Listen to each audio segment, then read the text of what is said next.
nightmares in my head, I fear that the thoughts build up until I can't hear, that my mind fills up into a creature, and it haunts me somewhere much deeper. Anxiety, filling up every space, no privacy, and silently, it could build and build until you. Salam sejahtera Malaysia, denyut nadi suara rakyat bergema di channel ini. Ada satu artikel yang saya ingin kongsikan yang diterbitkan di sahabudin.com.net. Benda ni memang teruk, dahsyat dan sangat-sangat merugikan Malaysia. Muhyiddin pada ketika ini adalah Perdana Menteri. Pada ketika perkara ini berlaku, dia jadi Perdana Menteri kalau saya tidak silap lah. Kan, kalau saya tidak silap. Kalau saya silap, tolong beritahu. Sama ada Muhyiddin ataupun Ismail Sabri Yaakob lah jadi Perdana Menteri waktu itu. Antara mereka berdua lah. Tapi rasanya Muhyiddin good. Kalau bukan Muhyiddin, Ismail Sabri Yaakob. Antara dorang dua lah. Tapi apapun, berpeluh lah siapa Perdana Menteri waktu itu untuk jawab benda ni kalau ditanya di Dewan Rakyat. Ada satu laporan audit tahun 2022 menyatakan bahawa Malaysia rugi, kehilangan lebih daripada 681 juta dana awam hilang akibat kegagalan 6 program. Akibat kegagalan 6 program, Malaysia, dana awam Malaysia hilang sebanyak RM681,000. Menurut laporan Ketua Audit Negara LKN 2022 mendedahkan sejumlah 681.71 juta dana awam hilang susulan kegagalan pelaksanaan 6 inisiatif. Mengikut perincian laporan terbabit yang diterbitkan pada hari ini itu, kegagalan pengurusan program penanaman padi telah menyebabkan negara rugi iaitu sebanyak 660.14 juta, iaitu dana tertinggi yang telah dibazirkan. Diikuti pula oleh pengurusan pembangunan hartanah ataupun hartanah lembaga pembangunan Langkawi sebanyak 14.33 juta ringgit. Pengurusan dan kawal selia senjata api jabatan agensi dan agensi di bawah Kementerian Dalam Negeri sebanyak 6.34 juta ringgit. Kemudian pengurusan program pemeliharaan kawasan perlindungan marin 0.49 juta. Program galakan pelaburan bagi sektor perkilangan 0.29 juta. Dan pengurusan program bandar selamat sebanyak 0.12 juta. LKN pada 2022 juga mendedahkan sebanyak 21.35 juta pembaziran dana awam meliputi 3 program, iaitu pengurusan pekerja asing bersepadu EPPAX dan sistem pengurusan berpusat pekerja asing FWCMS sebanyak 19.39 juta ringgit Malaysia.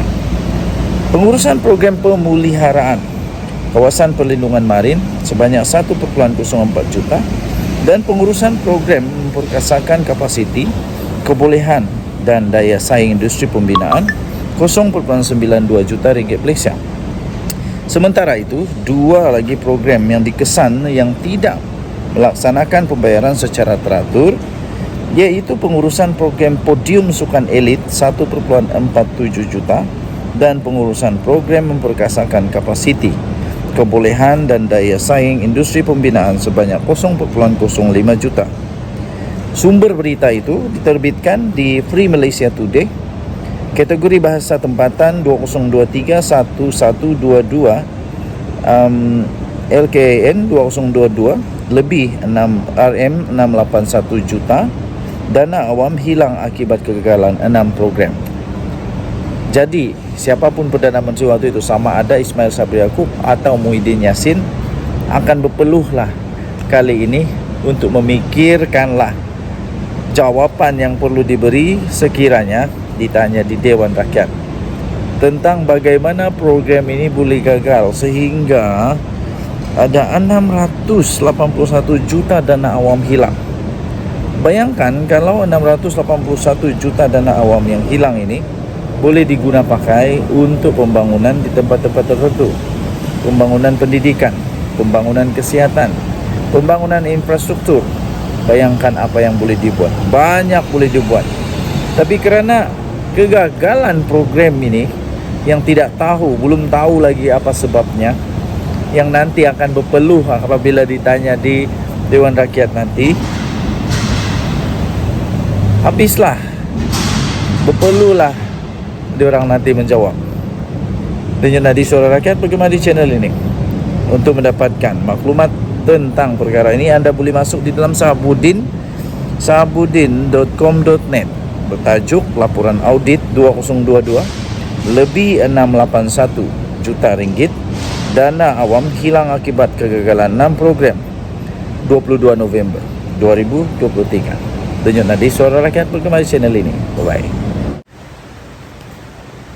Salam sejahtera Malaysia, Denyut Nadi Suara Rakyat bergema di channel ini. Okey, tuan-tuan dan puan yang dihormati sekalian, akhirnya selamat sampai di negeri Sabah di bawah Bayu, tanah tempat tumpah darahku. Sekarang yang paling hot di pasaran, paling hot di pasaran sekarang ini adalah isu di mana Siti Mastura yang sudah pun dibuat saman oleh Lim Guan Eng dan Teresa Kwok. Sudah pun dibuat saman oleh Lim Guan Eng dan Teresa Kwok kerana didakwa telah memfitnah dengan niat jahat kepada mereka. Dan sebenarnya saya belum lagi terlalu tengok video itu sehinggalah hari ini. Dan selepas itu saya teliti video daripada Siti Mastura, itu memang lucu betul. Lucu dan entahlah, saya pun tidak pasti kenapa seorang doktor yang bijak, yang pandai, yang memang sangat-sangat pandai. Mustahil seorang PhD boleh buat macam begitu. Pelik bin ajaib. Paling pelik lagi, orang-orang yang mendengar lah. Macam mana kalau mereka boleh percaya pun saya tahu. Kita ada belajar di silibus sekolah menengah kalau saya tidak silap. Kita ada belajar tentang komunis waktu itu. Nama Chin Peng, begitu. Dan yang paling pelik, yang paling pelik ialah dia boleh tukar pula nama.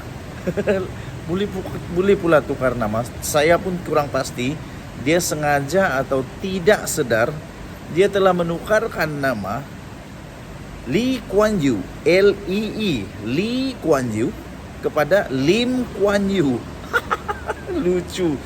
Macam mana seorang doktor boleh buat macam begini? Tapi mungkin dia tidak sedar, saya pun tidak pastilah. Tapi menurut rakaman video itu, memang dia sebut bukan Lee tapi Lim Kuan Yew. Patutlah dia boleh kata bahawa diorang itu sepupu. Sebab ya masuk akal kalau nama Lee Kuan Yew itu jadi Lim Kuan Yew. Memanglah jadi surname yang sama lah. Diorang punya siang yang sama. Tapi ini siang tak sama langsung, Lee dan Lim. Pertama, kedua, jawatan dia pun, aduh macam mana Siti Mastura ni boleh lulus, saya pun tidak pastilah. Jawatan Lee Kuan Yew bukan ketua menteri. Aduh, pelik. Siapa yang tahu jawatan Lee Kuan Yew, tolong komen. Apa sebenarnya jawatan Lee Kuan Yew? Nasib baik dia tak cakap Lee Kuan Yew punya jawatan tu menteri besar. Kalau tiba-tiba Siti Mastura kata Lim Kuan Yew itu menteri besar Singapura, memang hebat bin ajaib. Okey, natijahnya di sana saya mau pinjam daripada hujah daripada RS Reyes kalau saya tidak silap, daripada Jelutung, yang menanyakan apa kesan kepada kenyataan itu, kepada hubungan di antara Malaysia dan Singapura.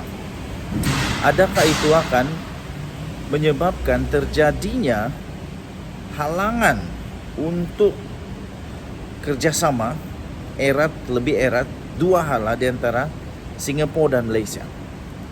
Dan Saya punya pikiran sendiri, pertanyaan saya sendiri, ini pertanyaan orang kampung. Apa agaknya perasaan orang Singapura bila mereka tahu pemimpin yang mereka sangat hormati itu, Lee Kuan Yew itu, tiba-tiba jadi Lim Kuan Yew. Bayangkan saja kalaulah contoh saja tokoh kemerdekaan kita tiba-tiba berubah nama. Wah, itu memang pelik itu. Sangat-sangat pelik. Jadi itu belum lagi. Persoalan saya yang seterusnya, apa terjadi kepada Siti Mastura dan PAS kalau tiba-tiba kerajaan Singapura mengambil tindakan menyaman dia pula? Apa terjadi kepada Siti Mastura kalau keluarga mendiang Lee Kuan Yew tiba-tiba menyaman Siti Mastura kerana menyebar fitnah dan tak tahulah, saya pun tidak pasti adakah ini akan membuat keluarga Lee Kuan Yew, mendiang Lee Kuan Yew akan terasa atau tidak. Bayangkan kalau nama keluarga dia Lee tiba-tiba jadi Lim, itu maksudnya sangat mengubah keturunan keluarga tau. Jadi jangan main-main. Surname ataupun siang bagi keluarga untuk suku Tionghoa Cina ini sangat-sangat dihormati kerana itu membawa maksud siapa ini keluarga. Kalau tiba-tiba jadi Lee Kuan Yew jadi Lim Kuan Yew, itu betul mengubah sejarah, tak boleh. Jadi saya pun heran apa sebenarnya di pikiran Siti Mastura waktu itu. Dan yang paling hebat ialah bagaimana dia boleh ambil satu rujukan yang tidak diterima oleh seluruh dunia. Kalaulah memang betul rujukan itu ada, saya pikir seluruh dunia sudah tahu. Kerana Lee Kuan Yew satu nama yang bukan calang-calang nama. Beliau adalah seorang pemimpin yang sangat dihormati di Singapura. Jadi bagaimana mungkin orang tidak tahu nama dia berubah kalau ada? Ataupun dengan dakwaan daripada Siti Mastura itu, dia kata mereka ni cousin, Lim Kee Chiang dengan Lim Kuan Yew cousin, sepupu. Macam mana dunia tak tahu Dan macam mana tiba-tiba boleh berubah nama pula? Yang pasti sekarang sudah kena saman. Macam mana pula Siti Mastura mau jawab saman itu nanti? Dia kata sudah bagi, dia punya peguam kata sudah bagi bukti. Sekarang ialah mereka perlu buktikan bahawa reference itu adalah betul. Setakat ini belum ada bukti menyatakan bahawa reference itu betul. Belum ada bukti menyatakan reference itu betul. Kalau reference itu betul, sepatutnya sudah dimasukkan dalam buku sejarah pun. Okey, jadi apapun, kita jangan berprasangka buruk sehinggalah ada keputusan daripada mahkamah. Setakat ini, negara Malaysia punya undang-undang, tidak ada seorang pun yang bersalah kecuali sudah dibuktikan bersalah. Itu pun ada juga undang-undang memberikan peluang untuk membuat rayuan, membuat permohonan maafkah dan macam-macam lagi. Kita nantikan nanti, harap-harap ini akan berakhir dengan baik. Dan kalau sudah terjadi, harap-harap ini menjadi satu pelajaran, satu pengalaman, satu teladan, satu tauladan supaya jangan buat lagi. Jangan fitnah, tak baik fitnah, berdosa besar. Dan tadi Suara Rakyat bergema di channel ini. Jangan lupa tekan butang subscribe, like dan share. Bye bye.